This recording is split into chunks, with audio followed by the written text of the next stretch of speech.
Vamos a hablar un tema de manera corta, que esto coincide con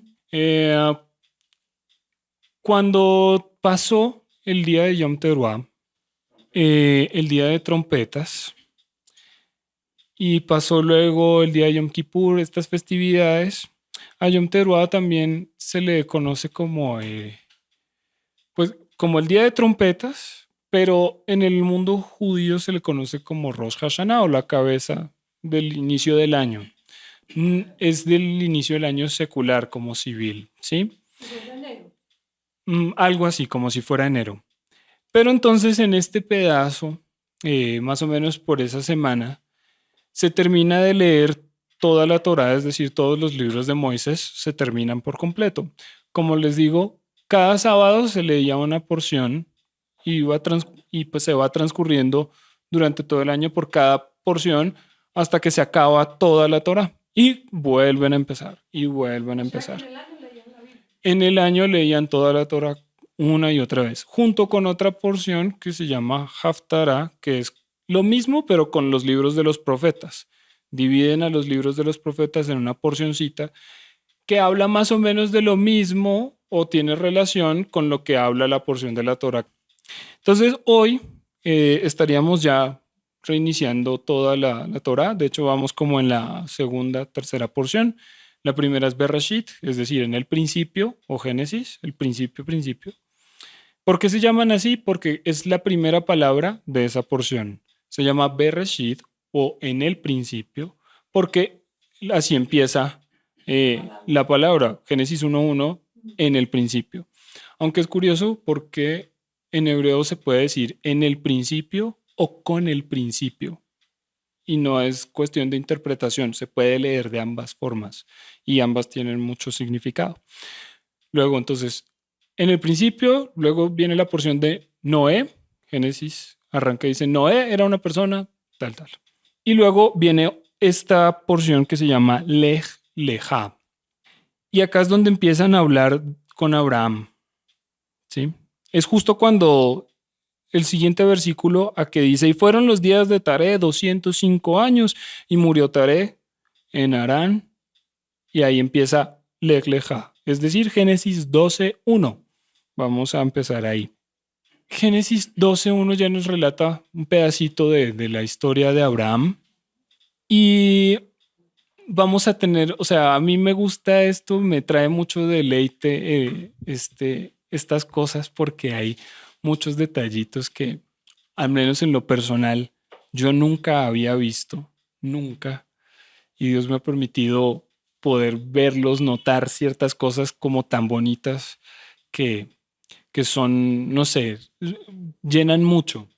Por ejemplo, ahí es donde dice Deuteronomio 29:29, las cosas secretas son de nuestro Dios, mas las reveladas son para nosotros y para nuestros hijos para siempre, de modo que cumplamos con todas las palabras de esta ley. Eso es Deuteronomio 29:29. Y entonces ahí es donde me alegro mucho porque son las cosas como reveladas, pequeñas cosas que al menos a mí me han alegrado mucho. Por ejemplo, después lo hablaremos, pero las medidas del arca en la que se salvó Noé coinciden con el valor de ciertas letras hebreas para hacer el nombre de Dios. Las medidas son lo mismo. Entonces es interesante. Después lo veremos al detalle, pero es algo muy bonito. Esta tiene algo también muy bonito, la historia de Abraham y nada más el hecho de cómo empieza. Lej Leja. Lej Leja significa, es una frase bien extraña si uno la traduce eh, literalmente. Significa vete para ti. Vete para ti, como si le estuviera indicando que se vaya hacia él mismo. Y es algo bien extraño. También indica que vaya a cierto sitio por indicación, pero indica, en primer lugar, literalmente dice vete para ti, como si fuera vete como por tu bien o para usted mismo. Eso es en hebreo. Entonces, cuando traducimos literal al español, lo que dice en hebreo es vete para ti. Y tiene como una connotación de que vaya por su bien, por sí mismo, para él mismo. Entonces, vamos a empezar a leer Génesis 12:1. Le dijo el Eterno a Abraham, perdón, en ese momento no se llamaba Abraham, sino Abraham. Vete de tu tierra, de tu familia y de la casa paterna a la tierra que te señalaré, y haré de ti un pueblo grande, te bendeciré, engrandeceré tu nombre y serás una bendición. Bendeciré a quienes te bendigan y maldeciré a quienes te maldigan, y en ti serán benditas todas las familias de la tierra. Y se fue Abraham, como le había ordenado el Eterno, y con él fue Lot. Abraham tenía 75 años al salir de Harán. Y tomó Abraham a Sarai, su mujer, y a Lot, hijo de su hermano, todos sus bienes y las almas, probablemente, pues, cuando dice almas, cuando está en hebreo, si yo lo traduzco literalmente, se tiende a pensar ahí que lo que llevaba era esclavos. Pero recordemos que Abraham fue como el primero en despertar y reconocer que había un Dios sobre todas las cosas. Y dice ahí, con todas las vidas que él hizo, si yo tradujera literalmente que tomó a Sara, a Lot y a todas las vidas que él hizo, y se está refiriendo más al hecho de que él compartió esa fe de Dios a otras personas y esas personas se adhirieron a su casa. Entonces, esa fue casi que su nueva familia, porque él dejó esa familia atrás, quedó atrás Tare y quedó atrás Harán, ¿sí? Quedó atrás toda esa gente y su nueva familia fue su esposa, básicamente Lot, el hijo de su hermano, y la gente que se adhirió a él, que se añadió a su casa. Y entonces él se fue dice, con las vidas que él hizo, si lo traduzco literalmente. En las otras versiones dice como que, y se fue con todas las almas que había adquirido en Harán. Sí. Se entiende generalmente como esclavos, pero realmente habla de como vidas que él estaba construyendo. Bien. Y dice que entonces salieron en dirección a la tierra de Canaán. Abraham pasó por aquella tierra hasta llegar a Siquem y hasta el encinar de Moré, y en la tierra estaba entonces el cananeo. Y se le apareció el Eterno a Abraham diciendo, a tu simiente daré esta tierra. Y erigió allí un altar al Eterno que se había aparecido. Entonces vamos a tener esto en la memoria por un momento. Se apareció Dios ahí en ese momento, habla, le cuenta algo, y luego él construye un altar ahí. ¿Sí? Entonces, fíjense, ahí es donde les digo que la palabra de Dios no gasta letras al vicio, no es como por ponerlas. Vamos a pensar en eso por un momento, de tenerlo en la memoria, sobre todo porque acá nos dice dónde construyó el altar. Y dice, y erigió un altar allí al Eterno que se le había aparecido. ¿Sí? Y dice, trasladó a la montaña que está al oriente de Betel y estableció allí su tienda, quedando Betel al occidente y Ai al oriente. Y edificó allí un altar al Eterno invocando su nombre, otro altar. Y Abraham marchó estableciendo su tienda cada vez más al sur. ¿Sí? Bueno, entonces Abraham iba construyendo altares donde llegaba. Pero no solo donde llegaba, sino donde se le aparecía a Dios. ¿Sí? Tengamos presente eso. Y no vamos a detallar en este momento en la lectura dónde están construidos, pero eso lo pueden comprobar después. Entonces, conocemos la historia de Abraham, esto ya es algo que después le cambian el nombre, ¿sí? Cuando se le cambia el nombre a un lugar o a una persona en la Biblia es porque ha cambiado algo en él, hay un nuevo propósito, una nueva dirección en esas cosas. Otro detalle, el nombre tiene como una esencia en su propósito, ¿sí? Shem así se escribe nombre en hebreo, Shem. También viene de una raíz que significa señalar un lugar, ¿sí? Entonces el nombre tiene que ver con el propósito, con la dirección a la que se le da a una persona. Por eso cuando le cambian el nombre a alguien también cambia como el rumbo de las cosas, al igual que en los lugares que hay ahí.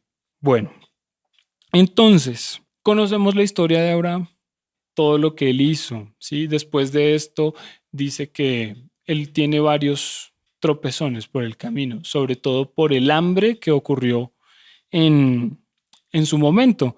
En el 12:10 dice, hubo hambre en la tierra y descendió a Egipto para vivir allí porque era muy grande el hambre en la tierra. Fíjense hasta lo reiterativo que es. Hubo hambre en la tierra y descendió a Egipto para vivir allí porque era muy grande el hambre en la tierra. Entonces, aquí es donde hay unas cosas importantes, interesantes, que en lo personal yo no había visto antes y es bonito darse cuenta. Abraham fue el padre de Isaac y de Isaac de Jacob. Jacob el padre de las tribus de Israel. Las tribus de Israel que habitaron en Egipto en una época de esclavitud, ¿no? Bueno, Abraham hizo casi el mismo recorrido que hizo básicamente, sí, Jacob y todo lo que sucedió allí. Eso lo pueden comprobar cuando repasen las historias y vean el paralelismo. Acá solo quería abordar dónde empieza y que él va construyendo altares en ciertos sitios. Abraham sale de su tierra, luego empieza el camino hacia Egipto porque había mucha hambre en la tierra y el único lugar donde había que comer era Egipto. Eso se repite en la historia de Jacob. Él tuvo que ir a Egipto porque había mucha hambre en la tierra y solo allá encontraban alimentos. Listo. Abraham entonces sale con su mujer, todo el asunto, van de camino y ahí es donde se encuentran el primer obstáculo y ahí es donde hay una reacción importante. Él va de camino y de repente le dice a Sara, su mujer, oiga, yo me acabo de dar cuenta que usted es una mujer muy hermosa y entonces temo que a mí me maten y a usted la dejen viva si se dan cuenta pues de su belleza. La pregunta es, o sea, ¿acaso él no sabía que ella era muy hermosa? ¿O es que como que se vino a dar cuenta un montón de tiempo después y mientras iban de viaje? Hay que pensar en una cosa. Hay dos ciudades, de hecho hay varias ciudades de las que se habla en la Biblia, muy representativas como son Jerusalén, Egipto y Babilonia. Pero hay estas dos que siempre han estado desde un principio. Jerusalén y Egipto. Y Egipto ya como país, porque pues antes, ¿sí? Jerusalén representa la habitación de Dios, la ciudad de Dios, todo esto. Egipto es un lugar que entendemos como pecado, ¿sí? Aunque la raíz de la palabra de Egipto es zar, porque en hebreo se llama Mitzraim, que era uno de los hijos de Canaán. Eh, y la raíz de eso es zar. Zar es estrechez. Pero curiosamente cada vez que vemos que hay hambre, el único lugar donde hay abundancia es en Egipto. Pero la raíz de Egipto es estrechez. Entonces, ¿cómo podemos explicarnos esto? Resulta que es una estrechez espiritual, donde la gente cree que lo tiene todo, pero no tiene nada. La estrechez espiritual es casi que absoluta, pero la abundancia material lo es todo ahí, ¿sí? Deuteronomio 11:11 dice que a la tierra a la que Dios los iba a llevar no era como la tierra de los egipcios, donde ellos hacían surcos con los pies para regar los huertos de vegetales. Y como dependían del Nilo, siempre había agua. Ellos no tenían que esperar a que lloviera. Siempre había agua.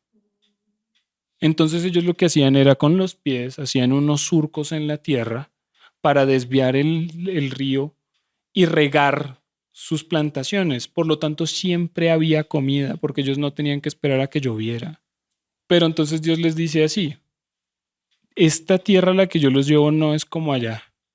Dice, es una tierra que el eterno Dios cuida de ella y la riega, pero es una tierra montañosa. Ellos sí tenían que depender de las lluvias. Por eso la promesa de Dios es siempre que no va a faltar la lluvia ni la temprana ni la tardía, porque ellos sí dependían de las lluvias. De hecho, se pueden dar cuenta, una vez leímos Zacarías 14, donde castiga a todas las naciones que no vayan a celebrar Sucot, las castiga sin lluvias, pero a Egipto le dice que lo va a castigar de otra manera, porque ellos no tenían que esperar lluvias.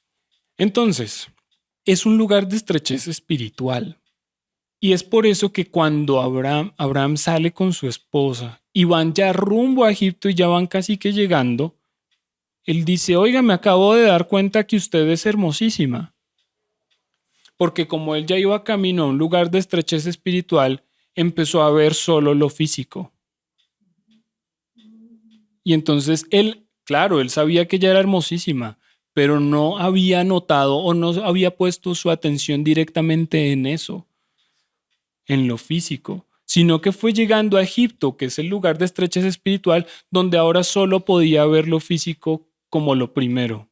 Y me dijo, acá, o sea, acabo de notar que esta mujer es hermosa y ahora nos vamos a meter en un problema porque van a tratar de matarme a mí para dejarla viva a ella y quedarse con ella. Entonces,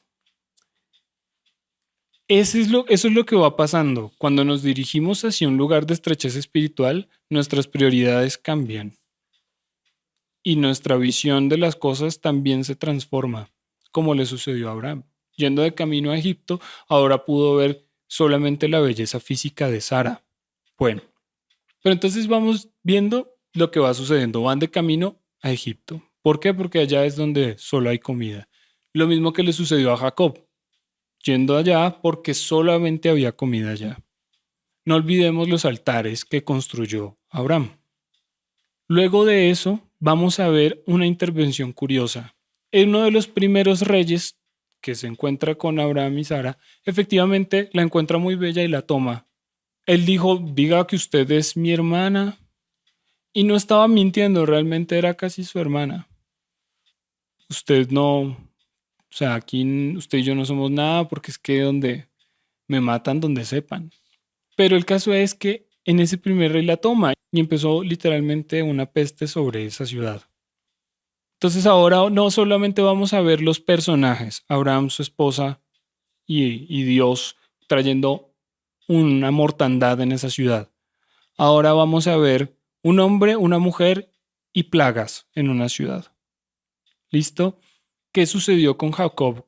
¿Cómo fue liberado Israel, que es considerada la novia de Dios de Egipto, con plagas? Fue Dios revelándose en Egipto con plagas. Es el mismo paralelo. Y entonces Israel fue liberado después de eso. Abraham en este caso está representando a Dios. La esposa es Israel y está siendo liberada de manos del rey de Egipto. Ya nos damos cuenta del paralelismo que pasa. Listo. Lo siguiente que pasa es que esa historia viene a dar con Israel. Israel ya después de liberados de Egipto tiene varias etapas. Una de esas es el encontrar el servicio a Dios en el desierto. Una de las promesas que le dieron a Moisés fue, como señal, cuando sean liberados me van a venir a servir en este monte. ¿Sí? Abraham construyó altares donde Israel iba a dar servicio. Abraham construyó su altar en el monte Sinaí. Ahí él ya había puesto sus altares en los lugares, en los montes donde Israel tendría que encontrarse con Dios otra vez. Jacob hizo un altar cuando tuvo ese sueño y enseguida cogió 2 piedras y les echó aceite en el lugar donde sería el templo. Por eso lo llamó Betel, casa de Dios. Y en ese lugar se establecería posteriormente el templo. Casi que las vidas de estas personas fueron los que abrieron la brecha, el camino con actos proféticos de lo que sería luego. Abraham básicamente solo abrió el camino. Él solamente hizo cosas que tenían que ser así porque eran representaciones de lo que iba a suceder luego. Son los paralelos que están pasando. Les estoy mostrando lo que sucede con la vida de Abraham y todo lo que sucede con Israel.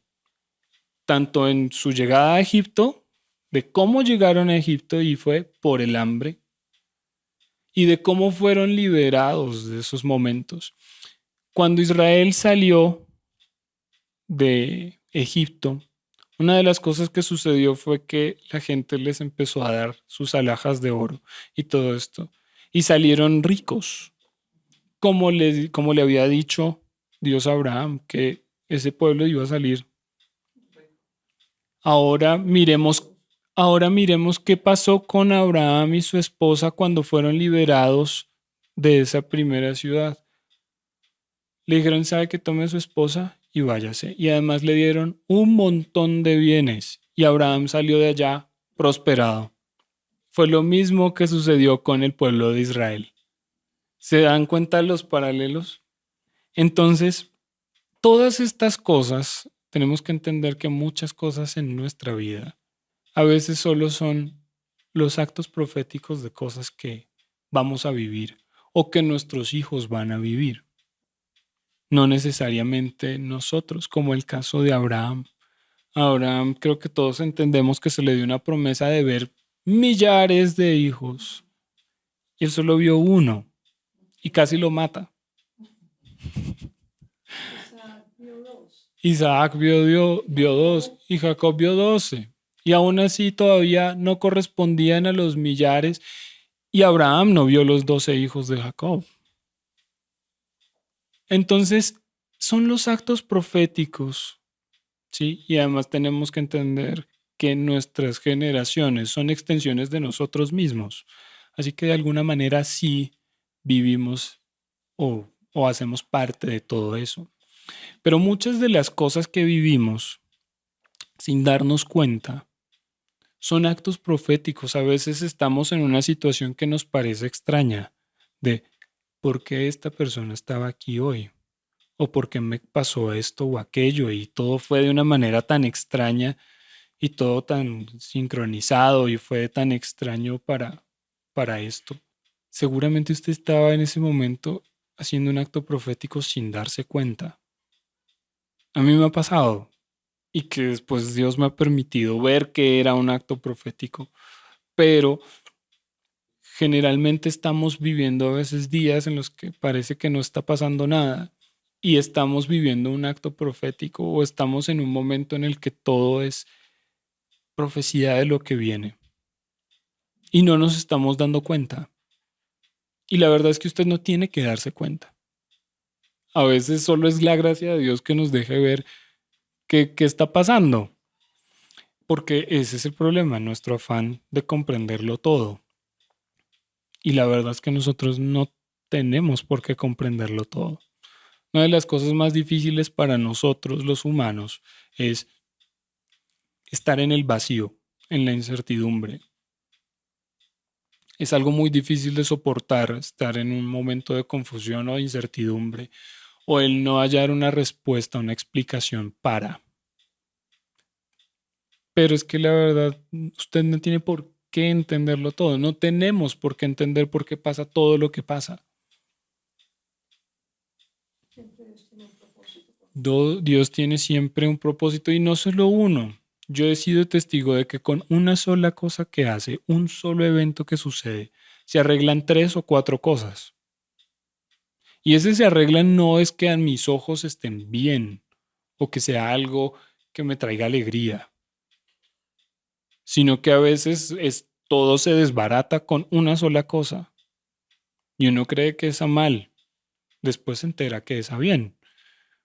Por eso no nos afanemos mucho en hablar para criticar o para quejarnos de alguna situación que vemos difícil o algo que parece muy complicado o algo, porque a veces es exactamente lo que uno necesita. y tal vez no lo entienda hoy, sino en un mes o en 2 años o en 20 años. Pero era algo que tenía que pasar así. Entonces, lo mismo para Abraham. ¿Sí? ¿Por qué Abraham tenía que vivir todo eso de esa manera? O sea, él estaba tranquilo allá en su casa, de hecho estaba juntando gente, estaba montando prácticamente iglesia allá. Y el Señor le dice, no, no, no, amigo, no. Eso no es. Salga de allá y váyase a la tierra que le mostraré. Ni siquiera le dice para dónde. No le dice para dónde. No le dijo, y vas a coger aquí a la derecha, allá donde está el árbol, y vas a caminar otro rato hasta cuando yo le diga, y vamos es para tal tierra. No le dijo, y vas para la tierra que yo te mostraré. Y él dijo, bueno, agarró sus cosas y arrancó el viaje. ¿Para dónde? No sé, arranquemos. Y Dios utilizó todas las circunstancias que él vivió para guiarlo. El hambre lo fue llevando cada vez más al sur. No le dijo, nos vamos para Canaán. Hizo que la situación lo fuera desplazando hasta Canaán. Y uno cree que Dios no habla. Dios le va ajustando a usted todo lo que hay en el camino. A veces Dios no le va a decir, es esto, es aquello y es por aquí, sino es que todo lo que está pasando lo está llevando a usted donde tiene que estar. A veces solo es esperar y literalmente esto es difícil, solo soltarse, levantar las manos y dejarse caer. Lo que pasa es que es difícil. Y vuelvo como alguna vez les dije, como Filipenses 3:13. No lo digo como si yo ya lo hubiera alcanzado, pero persiguiendo una meta que es Cristo. Porque es que es muy difícil uno simplemente, bueno, como que no hay nada, soltémonos a ver. Es muy difícil, pero todas las situaciones lo van llevando, si usted tiene confianza en que Dios lo está guiando, todo lo va a llevar donde usted tiene que estar. Ahora, ciertamente no creo que él, o sea, primero fue el primero en darse cuenta de que Dios estaba ahí, que existía, el que despertó entre un montón. Segundo, empezar y enfrentar a su papá. ¿Ustedes creen que él no enfrentó a su papá? Una persona que se dedicaba a tallar ídolos, ¿creen que no tuvo el problema? ¿O que fue bueno, no? Usted allá con lo suyo, yo con lo mío, bien. No, yo creo que fue un problema grande. Y enseguida tuvo que padecer varias cosas, no que, o sea, él no fue como no, si yo a la tierra que yo te mostraré y bajaron 15 ángeles, le cargaron las maletas, enseguida lo levantaron y le evitó hasta el sitio donde no, atravesar un desierto y no de cualquier manera, atravesarlo porque había hambruna y no había que comer, voy buscando qué comer, así que no fue nada sencillo. Y aparte de eso, aparecérsele cada rato a decirle, vas a tener, no, mire, ¿puede contar las estrellas? ¿Puede contar la arena del mar? Así vas a tener descendencia. Y él, sí, claro. Para él no debió ser sencillo aceptar una promesa de esas. Porque yo creo que si él vio a alguien tener muchos hijos, no lo vio ver tener 30 hijos. Y el otro diciéndole, no, como las estrellas o como la arena. Y él, ¿y a qué horas? Ya tengo 75. Y enseguida mi mujer es estéril. O sea, para él no debió ser nada sencillo. Y enseguida Dios prometiéndole todas esas cosas y él caminando por hambre en un desierto. Sin embargo, cada vez poniendo un altar y otro altar. Y además de eso, aquella vez que ofrendó los animales, los extendió y tuvo que cuidarlos toda la noche para que no se los llevaran. O sea, no estamos dimensionando la entrega de Abraham. Sin embargo, hasta donde entendemos, él, pues como cualquier otra persona, no entendía la dimensión de la promesa ni sabía cómo es que se iba a cumplir. Y él seguramente pensó, bueno, y es que o me va a dar más esposas, o me va a dar, o yo voy a vivir mucho más tiempo porque a qué horas voy a tener hijos como la arena del mar, a qué horas voy a hacer, o sea, no va a tener tiempo ni para ir al baño, porque es que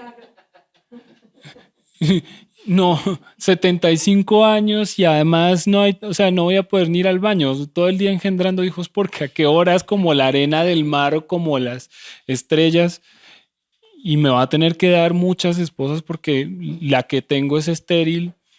O sea, yo creo que él estaba pensando, ¿y esto qué? Y él no, a la tierra que yo te mostraré, ¿a cuál? No sé, usted camine. Y él, bueno, voy a caminar derecha, izquierda, no sé, vamos, voy a arrancar por aquí. Y enseguida, no sé, hay que ir a Egipto porque es el único sitio donde hay que comer. Bueno, pues vamos para allá. Yo no sé si es allá, pero vamos para allá porque tengo que comer.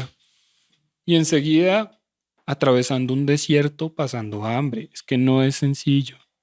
Y luego enseguida, oiga, yo me acabo de dar cuenta que usted es estéril y toda, pero está preciosa. Y cuando lleguemos allá, ¿qué voy a hacer? Me van a matar. O sea, fuera de que tengo un encargo, estoy buscando cómo me van a matar. O sea, y él arrancar para allá. Pero todo lo llevó al sitio donde tenía que estar. Y nunca vemos actitudes de, por supuesto, de miedo. Vemos actitudes, por supuesto, de no entender qué está pasando, porque él le pregunta, porque Sara se ríe. Él mismo dice, ¿y esto cómo va a ser si yo ya tengo 80? Él mismo se preguntaba muchas cosas, o sea, es una persona como las demás. Sin embargo, lo que no cambiaba de él era su determinación a obedecer y a no quejarse porque él no se quejó.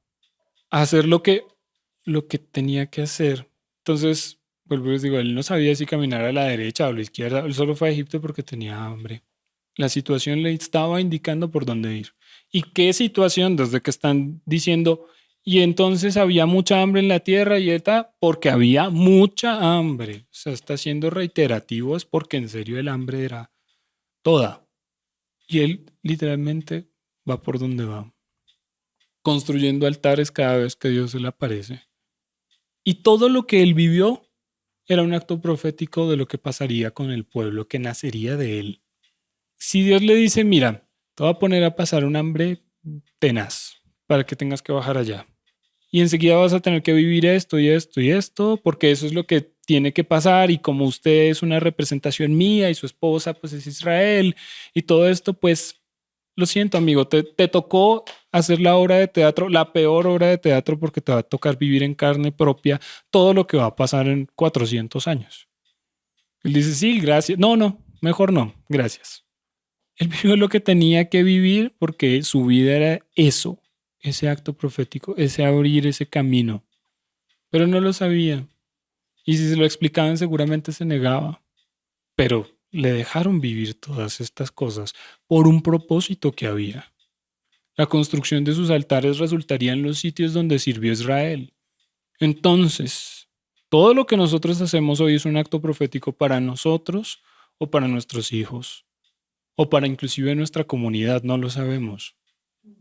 Entonces, una de las formas, y ese es el punto, uno no sabe ni por dónde ir a veces y uno está orando o ayunando y Dios no contesta. Pues deje que la situación lo lleve porque todo está, dice que no hay nada fuera de él. No hay nada fuera de él, entonces, pues dejemos que él guíe. Lo que pasa es que estar en la incertidumbre es difícil porque nosotros siempre necesitamos entenderlo todo. Que es que, ¿y esto por qué pasa? ¿Y esto por qué qué? ¿Y esto por qué así? Y si no me dicen, yo no avanzo. Y a veces solamente hay que cerrar los ojos, soltarse y ver a ver dónde cae. Eso es muy difícil, requiere mucho trabajo mental, decisión, voluntad y la fe. Suéltese. Eso es lo que hay que hacer. Confiar en que toda la situación que está así lo está llevando donde usted tiene que estar. A veces las cosas no pasan porque no es el tiempo. A veces las cosas no pasan porque no es el tiempo. Entonces, dejemos que todo vaya por donde tiene que ir. Oremos, hagamos lo que esté en nuestras manos, pero Dios está guiando todo. No se aferre a tratar de comprender todas las cosas, sino que suéltese. Su vida es un acto profético en muchas ocasiones de lo que usted tiene que vivir o de lo que vivirán sus hijos o de lo que va a vivir la gente que lo rodea. Todo tiene un propósito. Lo que pasa es que este rompecabezas es muy complicado como para que nosotros lo entendamos. Una sola cosita que pasa le cambia la vida a todo el mundo. A todo el mundo. Entonces, ¿quiénes somos nosotros para saber qué es en serio lo que tiene que pasar? Confiemos en Dios. Eso es confiar en Dios. Ore, entréguese, haga las cosas que estén en sus manos, pero no más. No obligue las situaciones a las cosas para que no se estrelle más veces de las necesarias. Habíamos leído en este libro que estamos leyendo en los devocionales que Dios permite que sucedan ciertas cosas con las personas porque es la forma en la que esas personas pueden sanar a otras, porque es la forma en la que se gana la autoridad para hacer ciertas cosas. Yo mucho antes de todo esto le decía a mi mamá, es que a veces tenemos que pasar por unas horribles porque tenemos que recoger el ministerio que nos toca. Tenemos que recoger las cosas que vamos a necesitar para eso. Y entonces a veces tenemos que pasar por unas horribles para poder tener la autoridad luego para hacer las cosas. Y uno dice, no, es que mi vida es... No, pues le hiciste el favor al Señor de que hicieras tu vida a pedazos y Él te usara después como un enorme limpión para poder limpiar las vidas del resto. Sin usted darse cuenta, se hizo voluntario al tratar de hacer su vida a pedazos. Se hizo un voluntario muy grande. Entonces, pues nada, confiemos en eso, confiemos en que Dios está en absolutamente todas las situaciones y está en control de todo lo que está alrededor. No se nos olvide que cuando Dios se apareció a Israel en el monte Sinaí, dice que se apareció entre una densa oscuridad. No me pregunten cómo es que un monte está ardiendo y enseguida hay truenos, pero todo está oscuro. No lo sé. Pero significa que Dios está aún y es más presente en los momentos en los que menos vemos.